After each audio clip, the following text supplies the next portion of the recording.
Hello, beautiful people. It's your girl, Sarah Sings, back again with the word of the day. And Jesus answered to them in John 8, verse 12, and he said, I am the light of the world. He who walks with the light would never have to walk in darkness. Jesus is the light of the world. There's so much hatred, there's so much evil, and there's so much darkness in the world. All the answers we seek lies alone with Christ. And so I encourage you today, seek Christ, find him, and walk with him, and you will have his light always. Let's take a word from our sponsors. We will be right back. This segment is brought to you by S&P Consult LLC. Kwaku Kwame is a worshiper and a Ghanaian gospel recording artist. Kwaku, who is the crooner of the yearly gospel concert Journey to the Throne Room, started music at a young age in his local church and through the years has shared stages in ministry with the likes of William Dowell, Victoria Orenze, Dr. Tumi Joe, Mettle, Rev Denzel, to mention a few. With 3 singles to his credit and current nomination in the 2023 Ghana Music Awards USA, Kwaku Kwame is fast becoming a household name in the Ghana gospel space. His passion for God and the things of God is admirable.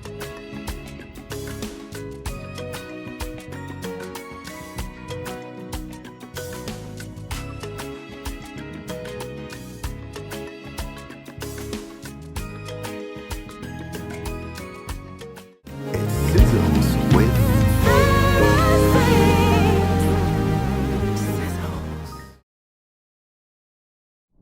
Welcome back to the show. I'm here with a brother of mine. I know you just watched his profile, and I cannot wait for us to have a conversation. Everyone help me welcome Kwaku Kwame. Kwaku, welcome to Sizzles. Thank you so much. How are you? I'm very fine. So your name is Kwaku Kwame. I mean, you're born on Wednesday and It's like Saturday as it's well? like the first question I get everywhere. Yeah. So Kwame is my surname. Kwame is your surname. Yes, it's my last name, and I was born on a Wednesday, so obviously Kwaku. Wow. Yes. Kwaku, where are you originally from? From the Volta region. Ah. And they named Kwame Yes. as last name. Yes. Interesting. Yes. Awesome. So now we know why he's called Kwaku Kwame. He wasn't born on Wednesday and Saturday as well. That's awesome. Yeah. Kwaku, let's get to know you a little bit more. I have a lot of people watching, and they've been seeing you everywhere. Yes. They've been seeing you everywhere, but now they want to get to know you and relate to you. Tell us a little bit more about yourself, your journey, and what you do. Okay, I'm Kwaku Kwame. My full name is Prince Malto, Kwaku Kwame. Wait, you kept that part from us. You call Prince. Yes, I'm Prince. Oh, nice. Yes, I'm Okay. Prince. Okay. Yes. So I'm from a family of 5. I have 2 sisters. They are twins. You have twin sisters. Yeah. Younger or older? They're younger. Oh, wow. Yes, I'm the first. You're the firstborn. Yeah, with all the All the firstborn stuff. I'm the firstborn too. Yeah. So So we I can relate. We can relate. Yes. So the journey. I think I've loved music all my life. My parents always had these old songs playing in the background at home throughout the day. From morning to evening, all you hear is the Don Moeng, Ron Kenoli. Mm-hmm. Yeah, so I grew up on those songs. So a lot of people ask me how come I like singing old songs like "Oh the Glory" and all that. But Yeah. it's in my blood. It's in my system, so I can relate more with those kind of songs because that's what I grew up on. Okay. Basically. But then I started doing active singing in senior high school. In Pope John Senior High School. I was part of the Pope John School choir. It was a choral choir, and then we had a contemporary choir as well. So, yes, I had both backgrounds, contemporary and choral backgrounds as well. So that was what I started doing, active singing. But then after school was when ministry started for me. Yes, I had various encounters in school. But then when I came home, I now had personal meetups with pastors that could coach me and teach me, give me understanding on the things I was experiencing in school, because I was in a Catholic school. Okay. Yeah, so I didn't have the opportunity to really understand certain biblical knowledge like I would want to. But then coming back home from school, I was able to understand. So I started learning certain things concerning ministry, what to do, what not to do, and then picking a few lessons here and there, especially from fathers like Pastor Isaiah and Rev Denzel. Yeah. Yes, so most of them I learned by observation and just listening to them. And so there are things I've learned from them they don't even know that I did learn from them. So it's been like that since. Yeah. And so how did you get into mainstream gospel then? Because throughout your journey and learning from people like Pastor Isaiah and Rev Denzel, I know you still back, you do BVs for them as well. Yes. So how did you then make that shift to now start your own ministry? I actually started before doing BVs for it. Okay. Yes, so I started my very first service, Journey to the Throne Room, was in 2014. Yes, and we had Pastor Isaiah. Pastor Isaiah has always been on Journey to the Throne. We've booked him for life. Unless he's out of the country by the grace of God. Yes, so I mean, Kwaku Kwame Ministries, we never really rush to do anything. We take our time to do what God asked us to do. If He's not asked us to do it, we're not doing it. Awesome. Will you consider yourself a contemporary gospel artist? Contemporary? Well, I think I do contemporary. The kind of environment I find myself in now is shaping the kind of music I do. Yes. Okay. But I would want to try some urban. You brought it. You brought the question. So that was going to be my next question. What are your views on urban gospel? You want to try your hands on urban gospel? Because I mean, we should be able to go for weddings or parties and jam to Christian music throughout. So maybe and not Christian music during the ceremony. And then at the beginning of the reception, and once the pastors leave, then the secular music drops. You get it. Right. So maybe some one or two amapiano won't be bad. Have you explored some urban? I'm still working on some. Yeah, I'm talking to a few beat producers to see if they can help me out with something. Yeah. Yeah. So you really can identify and relate to the youth a lot more. Yes. Right. Do you recognize that there is a generational gap between the youth of today and, perhaps the generation before them? Yes, there's a gap. And I feel there's a gap because of the influence of social media. Because of the influence of social media, cultures have now been introduced into our setting. So there are kids here that have an accent, but they've never traveled out of the country before, but they have an accent because they grow up on YouTube watching cartoons and videos and all that. Right. And so they pick up those things.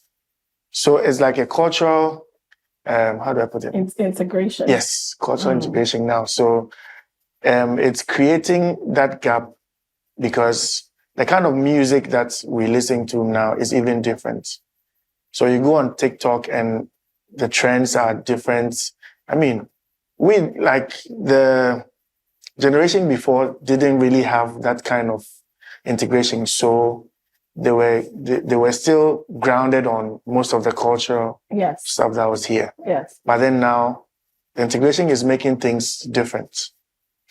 That's why now churches have to find a way of balancing the two so that they don't lose the youth in the church as well. Yes. Yes. So, yes, there's a gap that must be filled. Now, let's with that, on that same topic of a generational gap, and let's bring it more into gospel music. And do you believe that we're making much impact in the life of our youth? I believe a lot of impact is being made.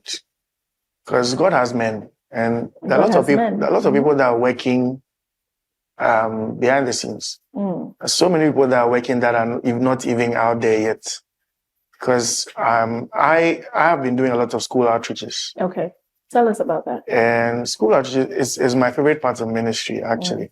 Outreach is my favorite part of ministry, reaching out in the schools and all that. You realize that when you get into the schools, and we add a little twist to ours, we add a counseling session to our outreaches. Nice. So we go with counselors, set up booths for them so that kids who want to have one-on-one talks with counselors can actually just walk up to these people and talk to them.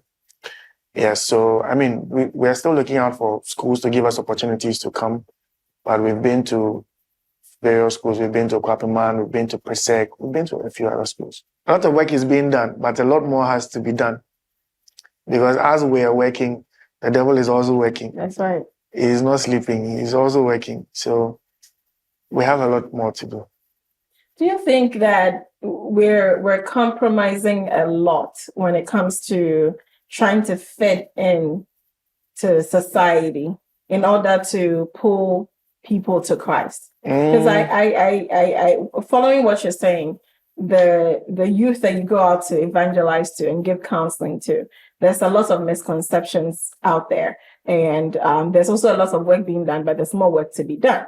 Yeah. Now I see a lot of when it comes to the kingdom, we're kind of adapting a lot of things from the secular world, and we're trying to now Christianize it.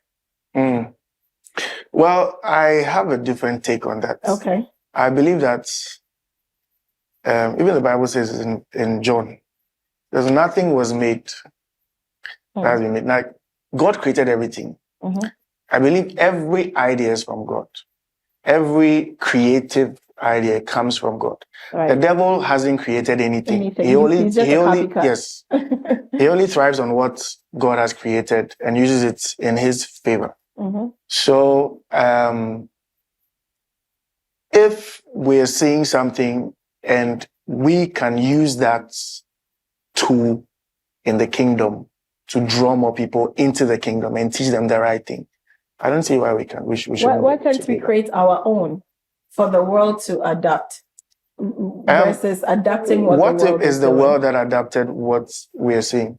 Probably the world adapted it, but because they have the money and the things to push it, they are doing it for us to see that maybe they're making it look like they created it. But probably they just adapted it from. That's a good point. Yes. So it could be. It's never written anywhere who created it or who brought it or whatever it is. But I mean, they could be the ones copying us, but because they are pushing it more, we may feel like they are the ones who created it. You understand? So that's why even with urban gospel, some people have an issue with it because they feel like it's like you're copying what is in the world and all that. But what if they copied it from us? What if they copied it from us? Yeah. Give me an example. I'm trying to identify some of the things they copied from us. Like example, give me an example of what you mean that they could have probably copied it from us and are pushing it more. So, for instance, for me, when it comes to music, I believe that the gospel music has some of the best harmonies you can think of. True. When it comes to music structure and harmonies and all that, the gospel industry has some of the best. And right from the olden times, and you watch most of the movies, most of the slave movies and all that, music started from the churches. Yes, it did. You understand? Music started from the churches. So musical backgrounds, most people even had musical backgrounds from the churches. That's very true. And because of various cultural differences across the world, there may be different kinds of music all over the world. And if it's coming from the church, probably they just picked one of these cultures, their kind of music, and then twisted it too. No.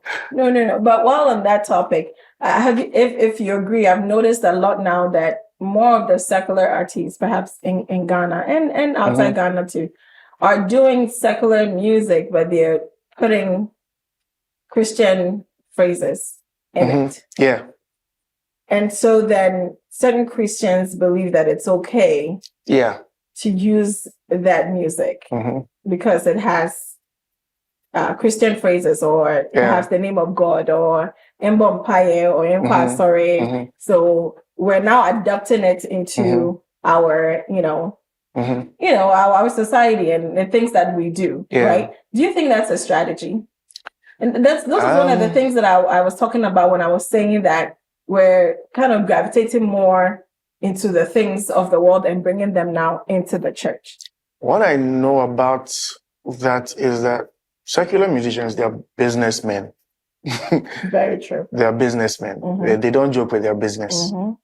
They have a product. Their product is music. And however they will brand it or however they will produce it to sell, they will do it. Right.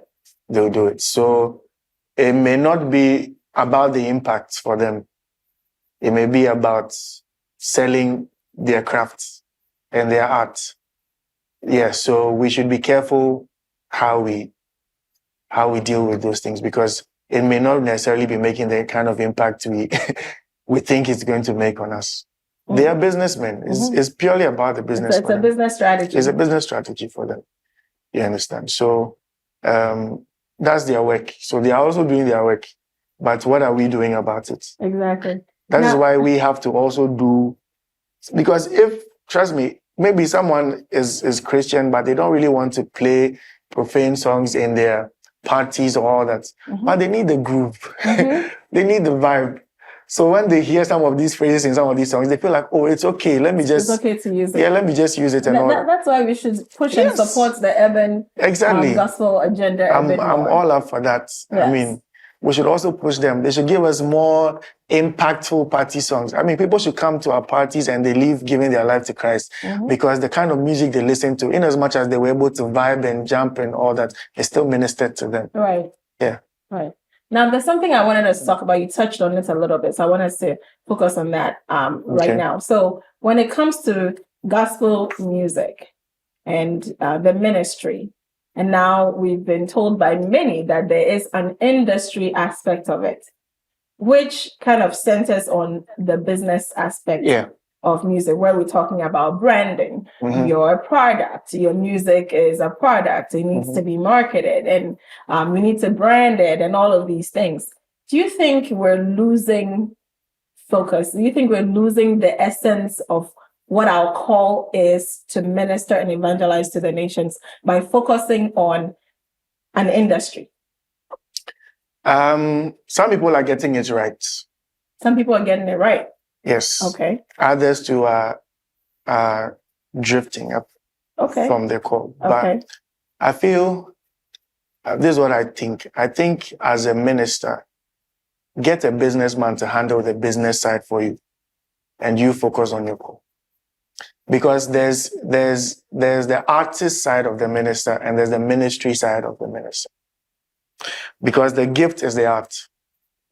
So you're thriving on that gift to do your ministry. So if someone is a prophet, his gift is prophecy. So he thrives on that to have impact. Other people are using it for soothsaying. So if you're a musician, your gift is music. Yes. That's your craft, that's your art. You can get people who know how to sell that side because both are important. Skill and anointing. They are both important. And if you have the numbers, you can make more impact. Right. If you have the numbers, you can make more impact. If you have 1 million followers, you can make more impact to them than if you have just 1,000 followers. So sometimes we try to make it look like these things are not important, but they are important. Because if God has given us a mandate and has given us an assignment to reach out to people, as many people as we can, then we need as many people as we can on board. So let's get those who are trained and qualified in the business side of music to handle the artistry side, while you, as the minister, focus on the ministry side. But when the minister starts to handle both sides themselves, then now there may be a conflict of interest where you are thinking more about the business than the call, and then you may end up drifting. I don't know if... I understand it, and I hear what you're saying. I get everything you're saying. But don't you think we're focusing too much on the business side of it? It is not a business. Yes, but like I said, some people are getting it right. Some people are getting it right. Others too may not be getting it right. It all depends on how much we're focused on our core. Because if you are more focused on the business than the core, it will show. Yes. And if you are more focused on the core than the business, it would also show. So some people are getting it right. Yes, but definitely not everybody will get it right. Yes. That's why if we see the people that are getting it right, we can learn from them and then add it to whatever we're also doing. So when we focus a lot on numbers and the number of followers you have versus another one, and the awards that this person got versus the other one, don't you think it again shifts our focus and it now starts to put fire under things like competition and all those kinds of things? Because a lot of that seems to be happening lately. Yes, a lot of that seems to be happening, but everything starts from the mind. And how do I say this? Motives. There's the motive behind everything that matters. Okay.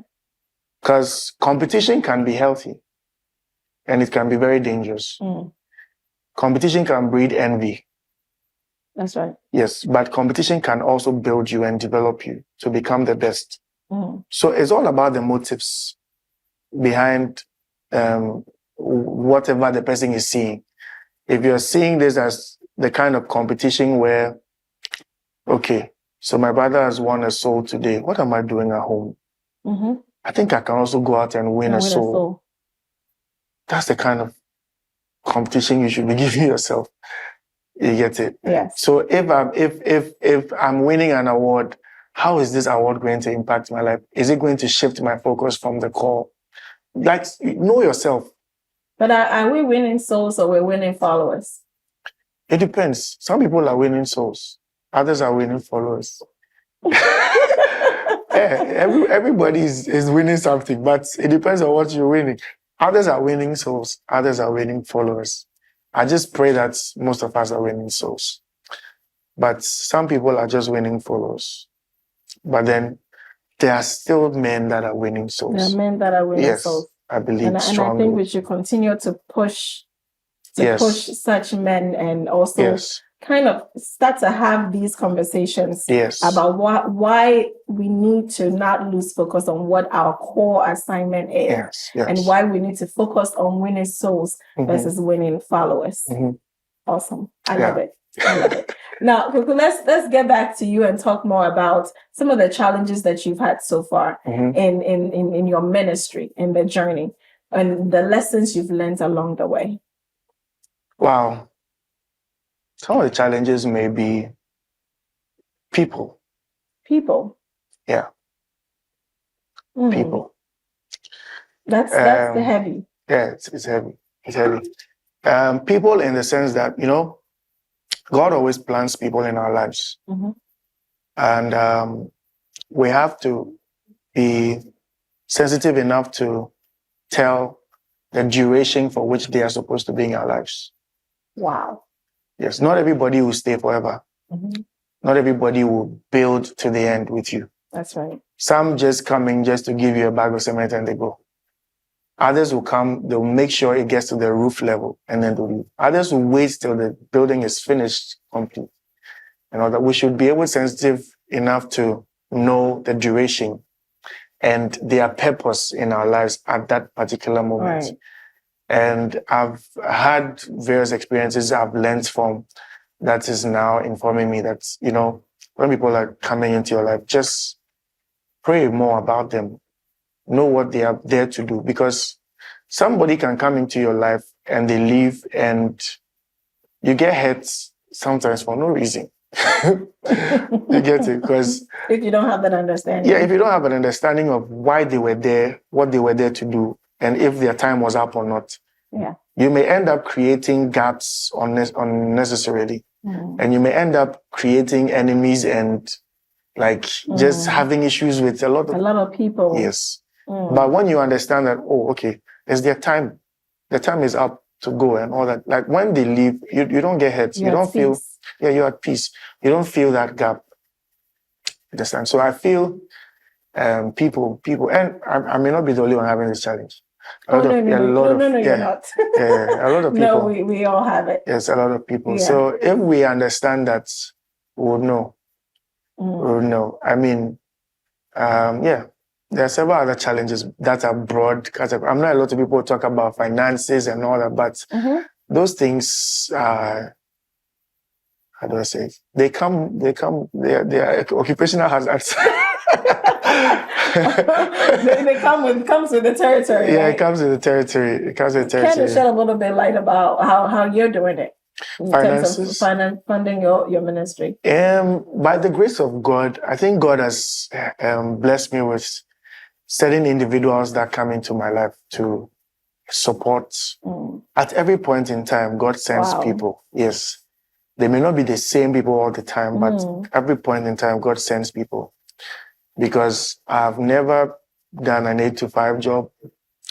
Right after my national service, I was doing full-time ministry. So are you doing ministry full-time? Yes. Are there other things you do outside of music or just? I do side businesses aside of music. What else do you do? So I have a kaftan brand, the Black Kingsmen.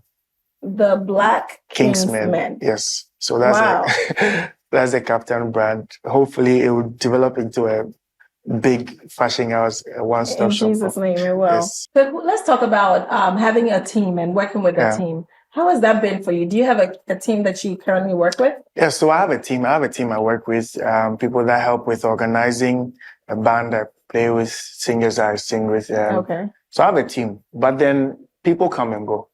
So they may not always stay throughout. They come and they go. Yes. What are some of the things that causes them to leave?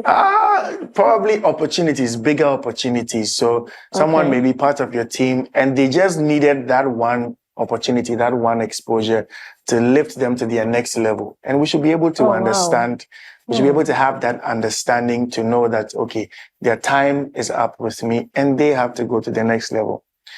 And it saves us a lot of trouble. So they came to work with you and support you in working and building your ministry, but then we should be okay if they get a bigger opportunity and then your ministry now becomes like a stepping stone for them to rise to the next level. You'll be okay if you understand why they were there and what they were there for and how long they were supposed to be there.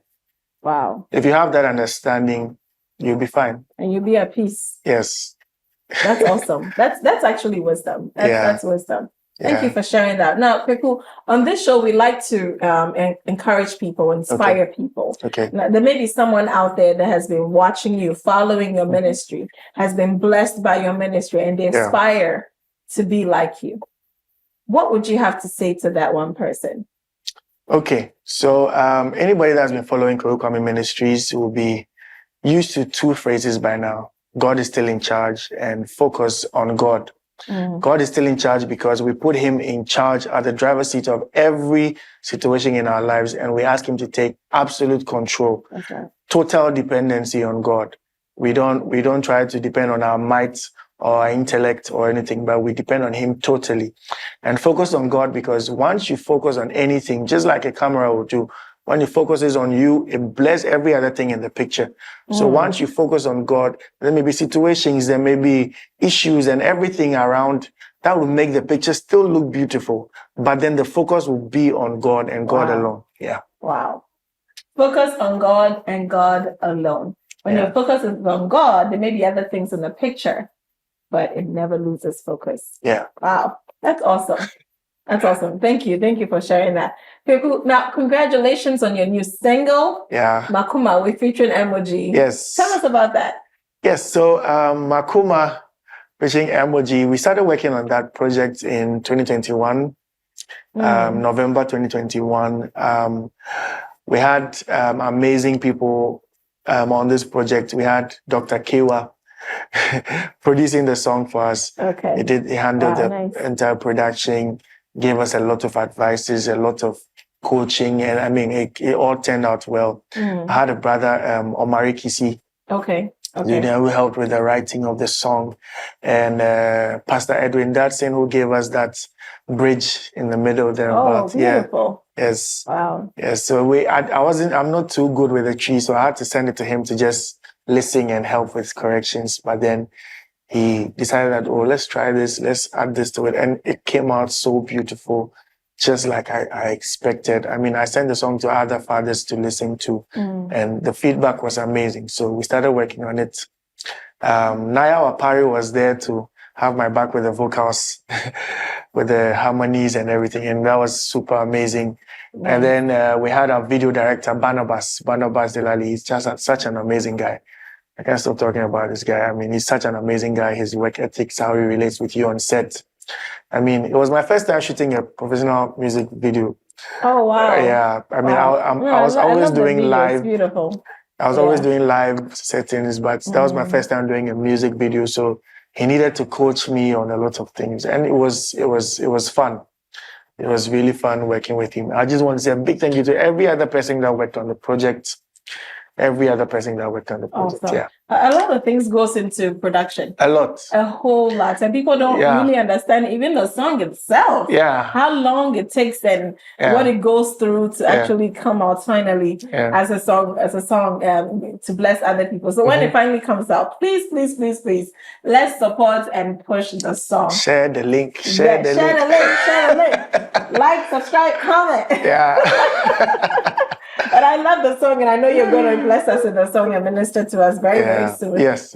Before we go, Kwaku, I've had so much fun with you, and I enjoyed this conversation. I hope you did too. Yeah, I had a great time. An amazing time. But before we go into our next segment, we do have a segment that we call Quick Five. Okay. Where I get to ask you 5 very random questions. Okay. Which might be related to ministry or not. Yes. And you have 5 seconds to answer the 5 question. seconds. That's very short. Yeah, like right on your feet. So and they're like quick. Hot seats. Yes, hot seat. Okay. So it's time for Quick Five, everyone, with Kwaku Kwame. This segment is brought to you by Lands Media Institute. Yeah. Are you ready? I'm ready. Shoot. Okay. First question: if you had a superpower that would change the world, what would it be? Wisdom. Yeah, wisdom. Wisdom would be that superpower. Because I mean, if everybody has wisdom, if everybody was wise, the world would be a very nice place to live. Wow. Yeah. I love that. Okay. Now, which Bible character would be your best friend in real life today? Best friend, David, of course. David? Yeah. Is it because of his wisdom or music? Or David was the only man in the Bible that God could say is the man after his own heart. It means that he had certain dimensions he was operating in. Yes. Yeah, for him to be able to. And you want the apple. Yeah. Who wouldn't want that apple? I would too. Yeah. So. Awesome. Now, if someone were to write a book about the story of your life, what would the title be? Grace. Strictly Grace. Yes. Wow. Yeah, Grace. Wow. Grace. I feel like there's more to that. It's a lot. Like, we won't finish right now. Okay. All right. So if one of your parents could be president, what would be their first law? My parents being president. That would be really interesting. That'd be really interesting. I mean, if my mom was president, I'm sure we'll have party in our house every okay. But yeah, I'm sure if any of my parents were to be president, their first law will have something to do with the kingdom or morals. Yeah, I don't know what exactly it will be, but it would have something to do with the kingdom. Like they could pass a law like go to church. Yeah. Sundays are for God. Every day is for God, but I mean, go to church. Yeah, go to church. You must serve God. Yeah. Okay. Our last and final question. Which one word do you have difficulty pronouncing? Okay. I'm to Until recently, I've always been pronouncing Worcester very wrongly. I can always say Worcester. Oh, Lord. Worcester. You know how it's spelled? Mercy, Lord. Worcester. I don't know why it would be Worcester. How can Worcester be Worcester? Worcester. Yeah, because I've argued, I had serious arguments. And like everybody kept laughing at me. And I was so sure it was Worcester. And Manchester, Worcester. You know, it makes sense. It makes sense. The people who did that phonetics over there, we have to arrest them because how can they do that? So you recently learned that it's actually I had to go on Google. Oh, wow. And I go and listen to the pronunciation. I played it like 3 times to be sure that was what I was hearing. It's like Worcester. Just like Ohio. Yeah, Ohio. People pronounce that Ohio. I know. Yeah. But isn't it a noun? It's a noun. We should feel free pronouncing it. Anyhow we want. No, you're not alone because my kids had to correct me. Yeah. Okay. My children had to correct me. Mm-hmm. So I used to say hippopotamus. And you are very right. Just like we pronounced it when we were growing up, right? You're very right. So I looked at the word and I said, oh, yeah, hippopotamus. And I said, Mommy, no. What? It's hippopotamus. What? Hippopotamus. Oh, Lord. I think we have to go back to school. We all need scholarship, yeah. Clearly we do. We all need scholarship. So it's not Worcester. It's Worcester. It's Worcester. Lord help me. Awesome, Kwaku. Thank you so much for joining me on Sizzles. It's been amazing. So much. It's been fun. Yeah. Now we're going to go into our next segment where you get to bless us with a song ministration. Okay. I know you're going to be blessed. Yeah. All right, so stick with us, Kwaku. The stage is set for you. Would you bless us? Yes, please. Thank Awesome. you. Yeah. Let's go. Sure. Sizzles.